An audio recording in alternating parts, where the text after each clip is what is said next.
राजा सगर की कथा। त्रिशंकु के पुत्र हरिश्चंद्र थे और हरिश्चंद्र से बाहु नामक एक पुत्र उत्पन्न हुआ था। बाहु ने आनंददायक कार्यों के लिए बहुत अधिक समर्पण किया। इसका परिणाम यह हुआ कि राज्य के दोष का ठीक से ध्यान नहीं रखा गया। शत्रु राजाओं ने इस अवसर का लाभ उठाते हुए बाहु के राज्य पर हमला किया। उन्होंने बाहु को बाहर निकाल दिया और बाहु अपनी पत्नी यादवी के साथ जंगल में चला गया। बाहु को हटाने वाले शत्रु राजाओं का नेतृत्व हैहया और तलजंघा राजाओं ने किया था।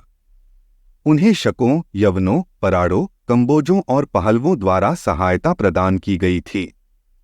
राजा बाहु की मृत्यु जंगल में हुई। उनकी पत्नी यादवी अपने पति की चिता पर मर जाना चाहती थी, लेकिन चूंकि उस समय यादवी गर्भवती थी, इसलिए ऋषि औरव ने उसे मना लिया कि ऐसा करना पाप होगा। वह यादवी को अपने आश्रम में ले आए और उसकी देखभाल करने लगे। बाहु की दूसरी पत्नी भी थी और उसने एक बार यादवी को जहर देने की कोशिश की थी। जहर गारा ने हालांकि यादवी को कोई नुकसान नहीं पहुंचाया और जब बच्चे का जन्म हुआ तो यह सामने आया। चूंकि बच्चा जहर के साथ पैदा हुआ था, इसलिए उसे सगर के नाम से जाना जाने लगा। ऋषि औरव ने सगर की शिक्षा का ध्यान रखा। उन्होंने सगर को सभी शास्त्रों का ज्ञान और हथियारों का उपयोग भी सिखाया। अन्य बातों के अलावा सगर ने एक दिव्य हथियार का उपयोग करने का कौशल हासिल किया, जिसे अग्न्यास्त्र के रूप में जाना जाता है। जब वह बड़ा हुआ तो सगर ने हैहया राजाओं पर हमला किया और अग्निशास्त्र के उपयोग के माध्यम से उन्हें हराया। इसके बाद उन्होंने शकों, यवनों, पराड़ों, कंबोजों और पहलवों को हराया और उन सभी को मारने वाले थे। लेकिन ये शत्रु राजा शरण के लिए ऋषि वशिष्ठ के पास भाग गए और वशिष्ठ ने सगर को अपने दुश्मनों को न मारने के लिए राजी किया। इसके बजाय शकों के सिर आधे मुंडवा लिए गए थे।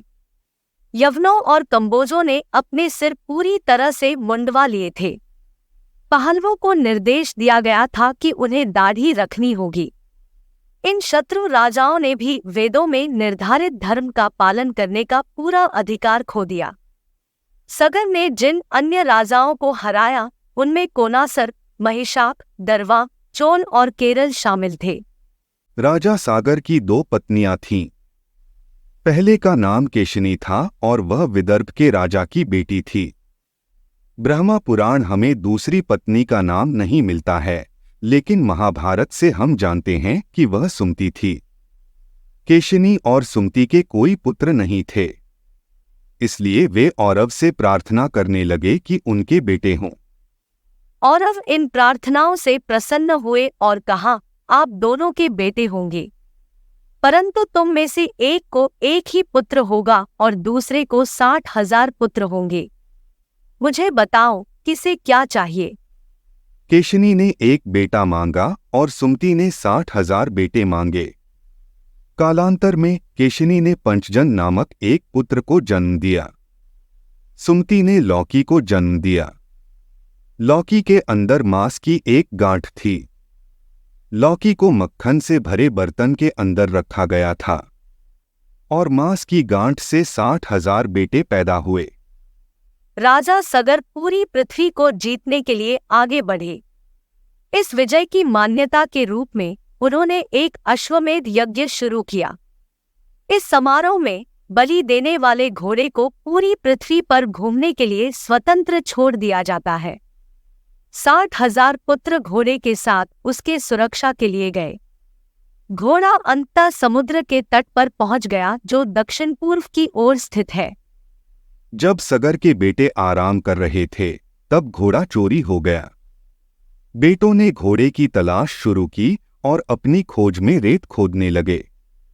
इस प्रक्रिया में वे ऋषि कपिल से मिले।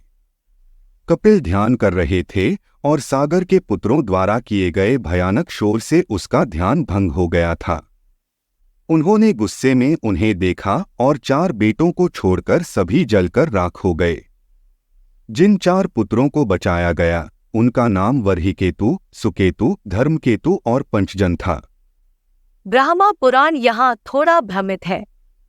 पंचजन केशिनी के पुत्र थे या सुमति के पुत्र? महाभारत में दिए गए विवरण में कुछ विसंगति है। महाभारत में केशिनी ने ही 60,000 पुत्रों को जन्म दिया था और सुमति ने ही अस्माज नामक एक पुत्र को जन्म दिया था। महाभारत में भी सभी 60,000 पुत्रों को जलाकर राख कर दिया गया था। ब्रह्मा पुराण हमें यह भी बताता है कि बलिदान का घोड़ा सगर द्वारा समुद्र से प्राप्त किया गया था। यही कारण है कि महासागर को सागर कहा जाता है। ब्रह्मा पुराण में दिए गए विवरण पर वापस आने के लिए पंचजन के पुत्र अंशुमन और अंशुमन के पुत्र दिलीप थे। दिलीप का एक पुत्र था जिसका नाम भागीरथ था।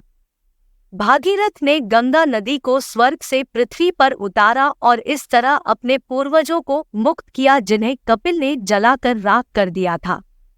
इसी वजह से गंगा नदी को भागीरथी के नाम से जाना जाने लगा। भागीरथ से रघु का वंशज था। रघु का पुत्र अज था। अज के पुत्र दशरथ और दशरथ के पुत्र राम। धन्यवाद। आप देख रहे थे गॉड ब्लेस टीवी हिंदी। हमारे साथ जुड़ने के लिए सब्सक्राइब अवश्य करें।